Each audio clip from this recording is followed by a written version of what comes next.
Language is one of those strange things that can never fully be described or defined, not because it's beyond our comprehension, but because it is ever-changing.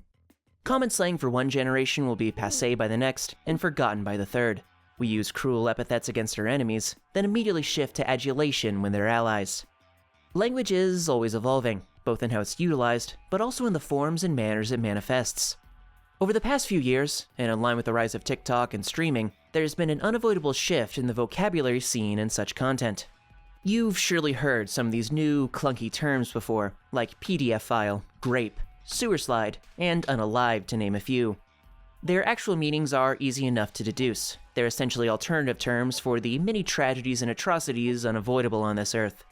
Though perhaps benign on first blush, and annoying on second, I posit that they are far more insidious than they may seem, robbing the underlying phenomena of their impact and truer meaning, and heralding the ruination of our language.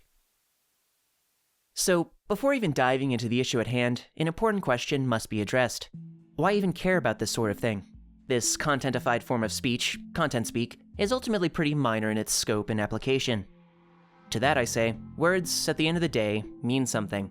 Yes, there's the definitional element, everyone knows what a giraffe is in the words we label them with, but so too does some deeper, more emotional element exist in our words. On that deeper, emotional level, we can all acknowledge a difference between anger and fury, a difference between emptiness and desolation. Words carry a certain impact and implication, one of varying intensity and specificity depending on their usage. In a similar vein, a town that's destroyed will conjure up a different image than a city that's obliterated. There's a meaningful difference between a man who's been beaten up and a man who's been mauled. Our understanding of misfortune, of tragedy, of violence, and their associated impact on a person is modulated through the matrix of language, of words.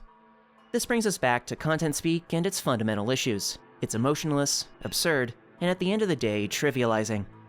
The cruelties of man are innumerable. Their impact is of course felt upon his victims, but the retelling of these tragedies should offer an emotional impact commensurate with the act itself.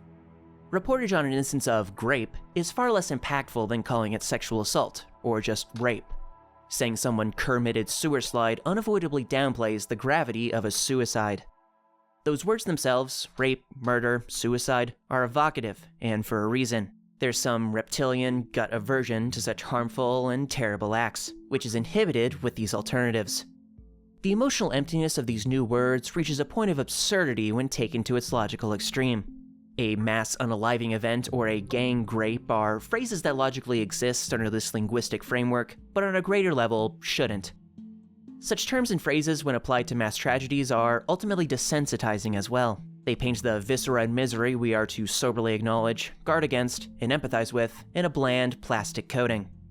The end result is a trivialization of these tragedies. Their deserved weight is robbed, doubly so as creators bluntly apply this new language. I'm not necessarily blaming creators for using content speak, they labor under a TOS they didn't make, but there's just some cosmic sort of dread seeing the impact these tragedies must have being choked in this matter. That brings us to the why behind this new content speak. In short, and in typical fashion, it all comes down to money. Over the past decade or so, advertisers have been presented myriad legitimate, along with a few illegitimate reasons to pull away from the major sites. The crux of these advertising pullouts and resultant adpocalypses has always centered on the moderation and sanitation of content. More emotionally negative or offensive content is deemed inappropriate for advertising, reducing the bottom line of major sites, and thus incentivizing their avoidance, if not removal, of such content. Content speak is simply the next logical step in this drive towards sanitation.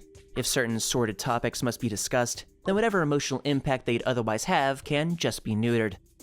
This leads us to the more fundamental problem. Why do these corporations even want sanitized content in the first place?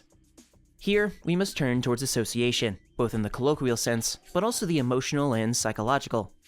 On the most basic level, no company wants to have their products advertised next to extremist, offensive, or overly grave content. I feel the reason why is best illustrated when you actually see ads on such heavy content, like when CNN was running Applebee's ads during the invasion of Ukraine. Both companies got flack for this move, as the direct association of air raid sirens in Kyiv with cheap burgers and a stupid cowboy was, understandably, a bit jarring and tasteless for many. The jarring, offensive nature of this ad content pairing is emotional at its core, however. Modern advertising often works by pairing, and thus associating, positive emotions or ideas with the product at hand. This is association in the psychological sense. It's why Coke adverts show shiny happy people feeling refreshed from tooth-rotting concoctions. It's why Olive Garden adverts focus more on some sense of family and hospitality, rather than their okay Italian food. Corporations' desire to associate their brand and products only with the positive extends to the content surrounding it, again in the most outward sense, but in that moment-to-moment emotional sense as well. From this, content speak is the perfect advertiser-friendly language. Coverage on our brutal reality can now be scrubbed of any yucky emotions. You wouldn't want to be thinking about death and decay when Hershey starts talking about some chocolate bar, right?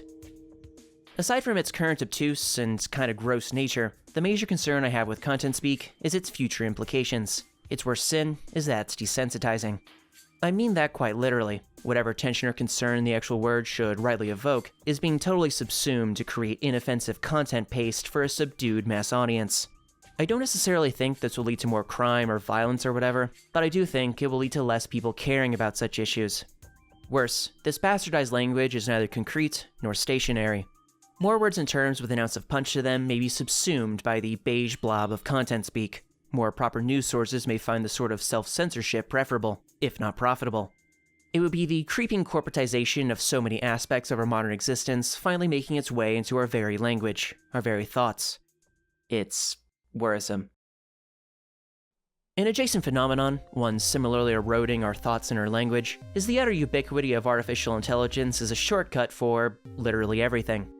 Now, I'm not intrinsically opposed to AI. It's had numerous applications in medical and research settings that have proven invaluable, and I'm glad we have that tech.